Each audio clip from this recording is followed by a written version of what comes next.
Fahmi melihat ada sesuatu yang berdiri di atas lubang pemakaman yang sudah digali oleh Pak Surya. Bentar, itu apa yang berdiri? Itu kan pocong.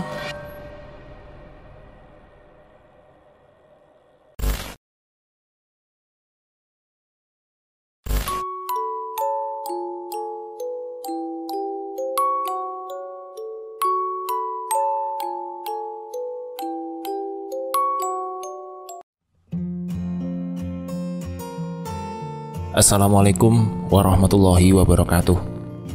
Teman-teman Unur Direkam, saatnya saya lanjutkan cerita Restu Wiratmaja, Pesugihan Pocong. Dan yang belum nonton part 1, 2, dan 3, silahkan tonton di deskripsi ada. Tonton sampai selesai ya, dan jangan di skip-skip. Kasian yang isi suaranya, capek bacanya. Kita langsung saja ke ceritanya.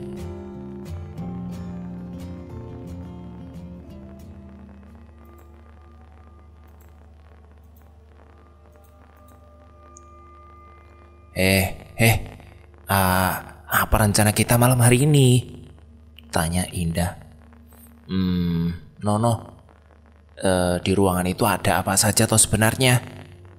Di sana itu ada ikatan pocong, ada lemah lain yang ditaburin di atasnya begitu. Namun saya nggak berani masuk ke sana. Saya kira itu tempat persemaiannya pocong itu, ucap Mariono sambil masih ketakutan.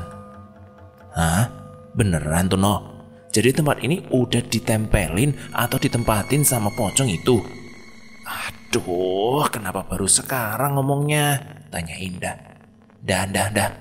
Tugas kamu itu kumpulin semua alat-alat dapur jadi satu ya. Lalu buang jauh-jauh dari sini, ucap Fahmi. Hah? Serius? Beneran aku serius. Kita harus kabur dari sini sebelum keadaan memuncak. Namun selama tuan dari pesugihan itu belum menghentikan pesugihannya, maka itu akan percuma, jelas Mariono. Lalu apa yang harus kita perbuat? Apa No? Kita bakar ikatan tali pocong itu, baru kita kabur dari sini. Saya juga gak mau kalian semua kena teror dari pocong itu. Prioritas kita adalah kabur dari sini. Urusan kita selamat atau tidak, saya yakin selama di hati kita iman sama Tuhan, semuanya bakalan beres kok, jelas Fahmi. Di suatu tempat, sebuah rumah besar. Pak, kok cepet banget pulangnya? Tanya Bu Nabila sambil menghitung uang hasil kemarin yang belum selesai. Pak Surya datang sambil membawa bungkusan hitam yang seharusnya digunakan untuk menyirami seluruh alat-alat dapur itu. Loh, kok bungkusannya masih ada Pak? Mereka semua ingin resign Bu dari kedai kita. Lah, resign? Kenapa? Tanya Bu Nabila yang terkejut mendengar itu.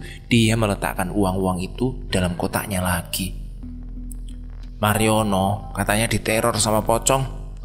Diteror? Karena diteror jadi mereka gak mau kerja lagi. Apa gaji yang kita berikan itu belum cukup bagi mereka? Kok pada mau resign?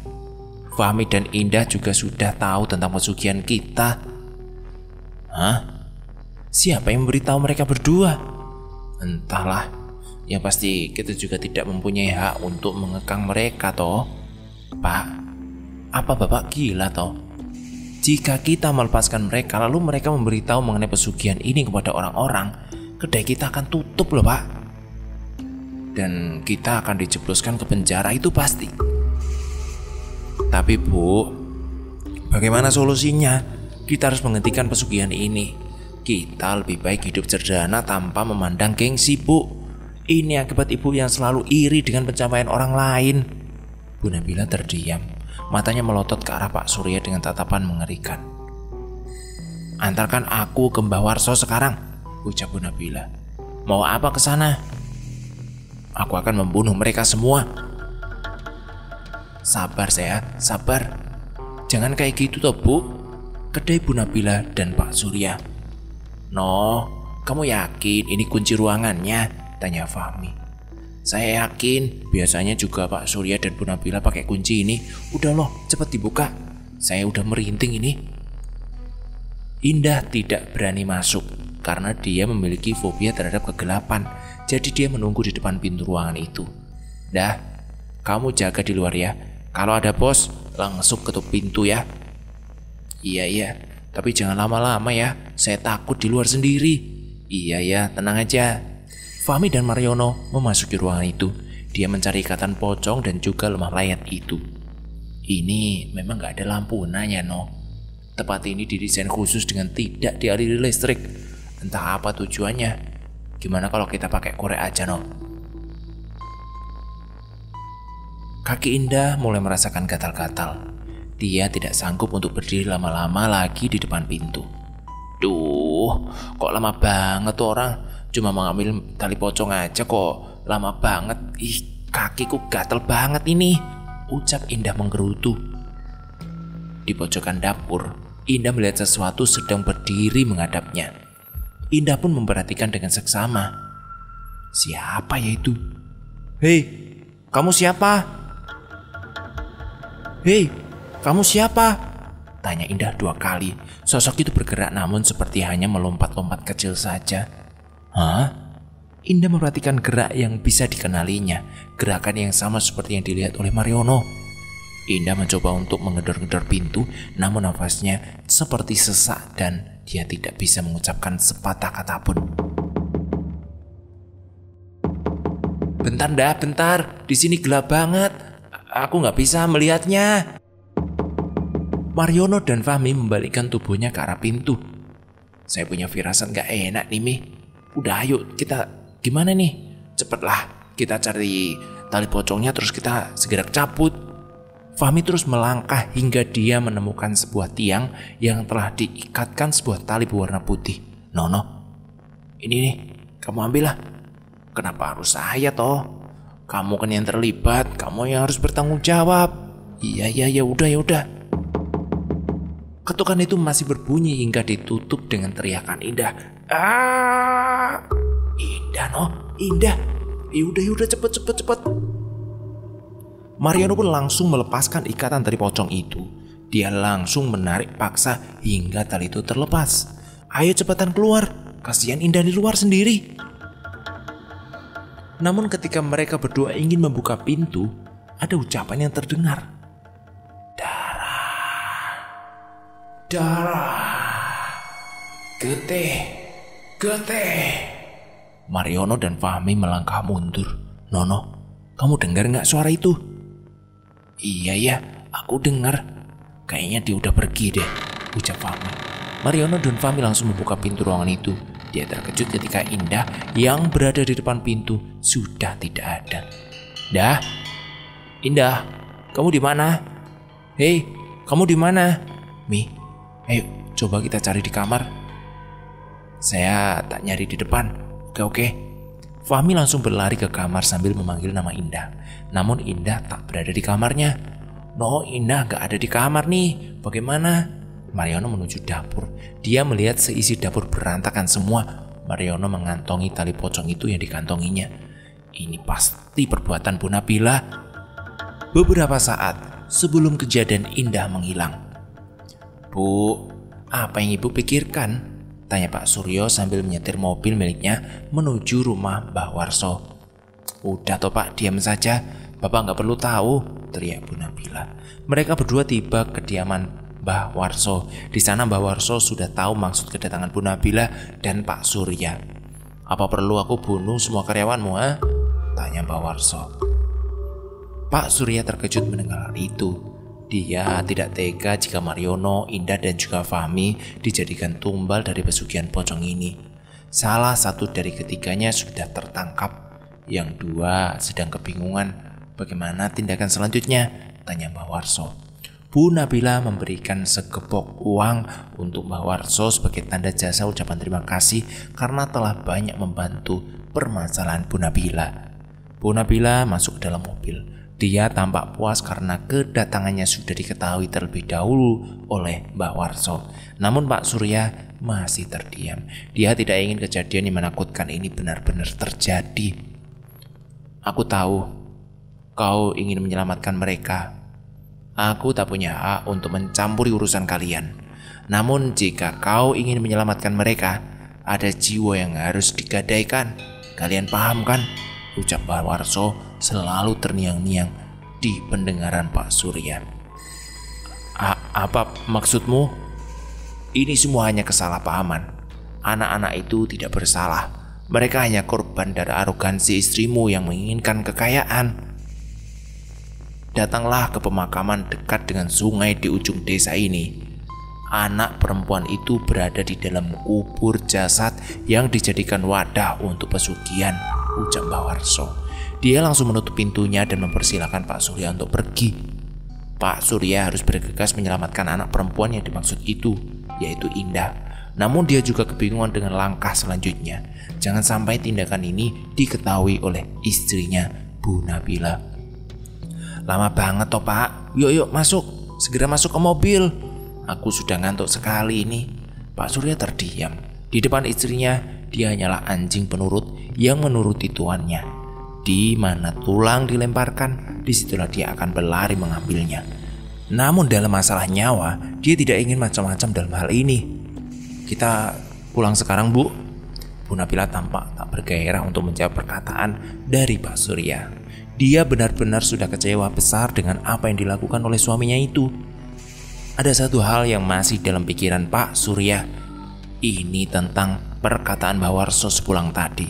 Jika dia ingin menyelamatkan karyawannya, dia juga harus kehilangan jiwa. Jiwa siapa yang dimaksud? Pak Surya mengiang-ngiang dengan perkataan itu.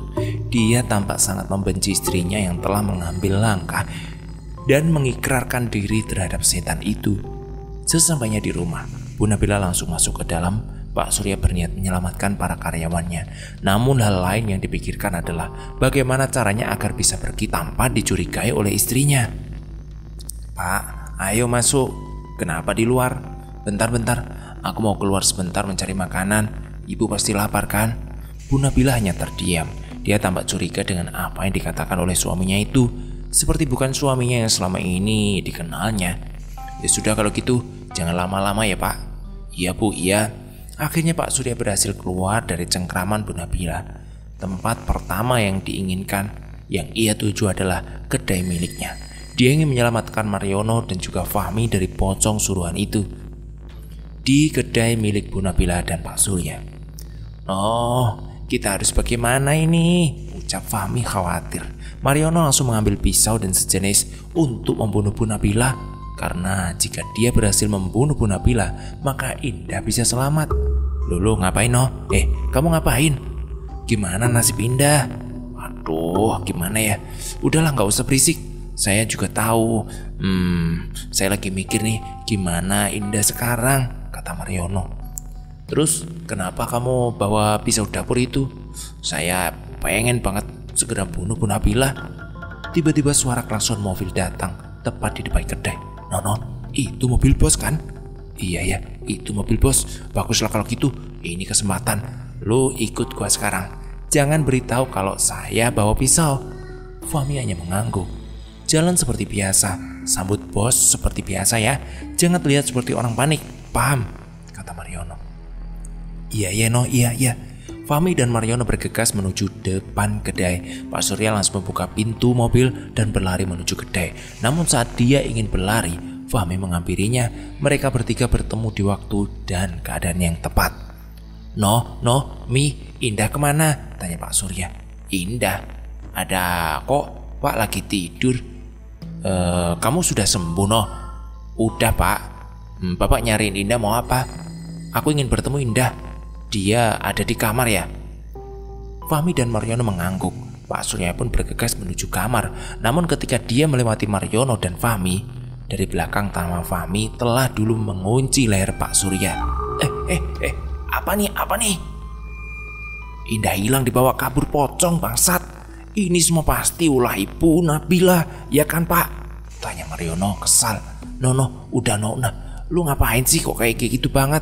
Diem lu. Manusia kayak gini tuh harus dibasmi. Coba kalau Bapak gagalin pesugihan itu, pasti Indah sekarang masih hidup bersama kami Pak. Jika Bapak memberontak, aku tidak segan-segan untuk membunuh Bapak sekarang. Paham? Pak Surya meminta untuk melepaskan cekikan. Bentar dulu. Bentar no, bentar Fahmi. Lepaskan dulu Bapak ya, ucap Pak Surya sambil mencoba melepaskan kuncian keras dari tangan Mariono. Gak bakal saya lepasin Pak. Saya mau ngebunuh semua iblis yang berwujud manusia seperti kalian. Saya benci sama manusia kayak kalian itu, yang dipikir hanyalah uang, kekayaan, kehormatan, pujaan. Kalian memang manusia-manusia bangsat. Bentar dulu no, bentar lepaskan. Aku tahu di mana Indah berada sekarang. Mariono pun terkejut mendengar jawaban Pak Surya. Kalau gitu di mana Indah sekarang Pak? Di mana? Dia ada di pemakaman di salah satu desa tempat Cenayang itu. Dia terkubur di dalam makam tempat wadah pocong itu. Tolong dilepaskan dulu. Jadi Indah masih hidup Pak. Kemungkinan dia masih hidup. Ayo kita tolong dia. Fahmi dan Mariono menatap wajah Pak Surya dengan serius. Dia berpikir bahwa Pak Surya adalah orang yang menolak dalam hal pesugihan pocong ini. Mungkin kata-katanya bisa menjadikan penguat dari keberadaan Indah sekarang. Tapi untuk menyelamatkan Indah ada sesuatu yang tak bisa kita terima, ucap Pak Surya. Apa itu Pak? Jiwa. Jiwa diganti dengan jiwa. Jadi jika Indah dipastikan bisa diselamatkan, kemungkinan besar ada salah satu di antara kita yang harus mati karena menggantikan posisi Indah. Tubuh Fahmi bergetar hebat. Dia tak ingin pilihan itu jatuh kepadanya. Apa nggak ada cara lain toh Pak? Tanya Mariono. Tidak ada. Malam ini juga kita harus menolong Indah. Jika tidak, Indah bisa mati. Iya Pak. Ya udah. Baiklah. Kita harus berangkat sekarang. Pak Surya pun mempersilahkan Fahmi dan Mariono menaiki mobilnya. Tidak lama kemudian, mereka akan menghadapi berbagai banyak macam pilihan yang harus dipilihnya. Terkadang pilihan itu membuatnya ragu dalam hal yang tak terduga. Namun semuanya bisa teratasi jika keyakinan dalam dirinya besar. Pak Surya menyalakan mobil miliknya.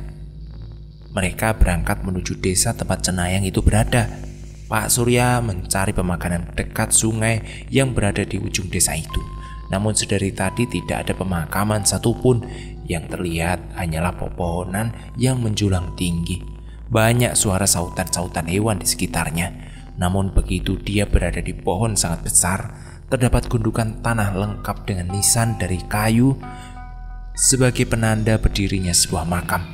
Pak, mungkin itu pemakamannya, tanya Fahmi. Pak Surya langsung menghentikan mobilnya dan segera mematikan mesin. Sekarang bagaimana Pak? Apa yang harus kita lakukan?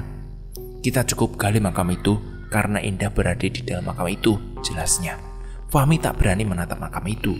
Dia sangat takut dengan keberadaan makam yang aneh dan hanya berdiri tepat berada di ujung desa dengan jumlah yang ganjil, yaitu hanya berdiri makam itu saja, tidak ada yang lain. Mi, aku titipkan tali pocong ini kepadamu ya. Jika ada apa-apa, bakar saja tali pocong ini, ucap Mariono sambil menyerahkan tali pocong itu. Pak Surya hanya menatap tindakan Mariono dengan diam. Semua berjalan sesuai dengan perkiraannya. Cangkul sekarang ada di dalam mobil. Ayo kita ambil, kemudian kita gali kuburan itu. Kau juga wajib ikut, karena jika tidak semua akan sulit terkendali, jelas Mariono. Pak Surya pun keluar dari mobil. Aroma bau pandan langsung tercium di sekitar mereka. Pocong itu sepertinya sudah ada di sekitar kita, ucap Pak Surya. Pak, ayo cepat kita gali. Mereka berdua pun segera mengambil cangkul dan menggali makam itu dengan sekuat tenaga. Keduanya tidak mau jika Indah gagal diselamatkan. Butuh setengah jam agar mereka bisa menyelesaikan penggalian itu. Namun bau pandan itu kian menyerpak. Udah, terusin aja. Jangan diladenin bau ini. Pokoknya kita fokus nyelamatin Indah.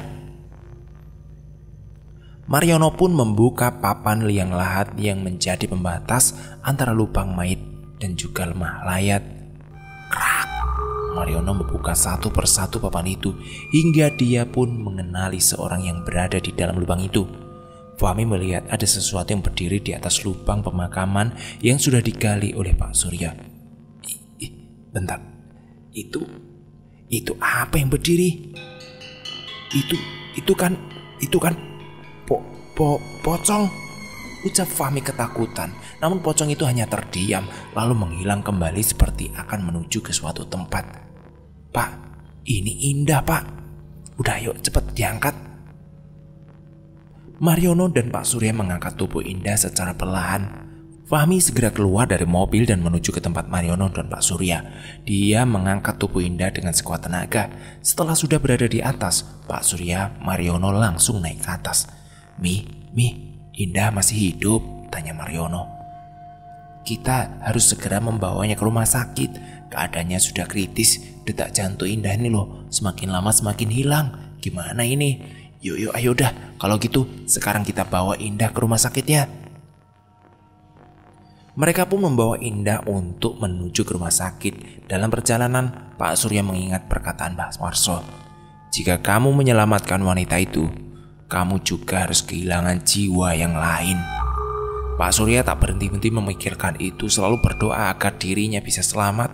Tak lupa pula juga seluruh karyawan dan istrinya. Untungnya ketika mendatangi rumah sakit, Indah masih bisa diselamatkan. Pak Surya pun minta izin pamit untuk pergi ke rumah. Namun betapa terkejutnya ketika mendapati sosok pocong mirip dengan istrinya muncul di dekat mobil miliknya. Mama, ini mama kan?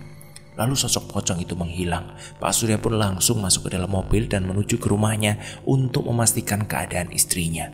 Namun begitu dia sampai di rumah, betapa terkejutnya menyaksikan jasad istrinya terjatuh dari lantai 2, darah yang berserakan di sekitar itu. Malam itu menjadi malam kelabu bagi Pak Surya. Kematian Bu Nabila masih dalam teka-teki. Sebagian mengatakan Bu Nabila didorong oleh sesuatu, atau bahkan Bu Nabila sengaja dirasuki oleh pocong itu dan dijadikan wadah selanjutnya. Kisah ini sangat terkenal di salah satu tempat. Bahkan kabarnya setelah kematian Bu Nabila, banyak warga yang percaya bahwa arwah Bu Nabila menjadi gentayangan. Selamatnya Indah dan yang lain memberikan jawaban dari hasil kinerja kerasnya. Indah, Fahmi, dan Mariono pulang ke kampungnya masing-masing, sedangkan kedai Pak Surya dijual. Sebenarnya narasumber memberikan kelanjutannya, namun saya tidak bisa memutuskan. Kalian, para pendengar, semoga bisa mengambil hikmah dari semuanya ini. Terima kasih, saya Restu Wiratmaja. Terima kasih buat semuanya. Assalamualaikum warahmatullahi wabarakatuh.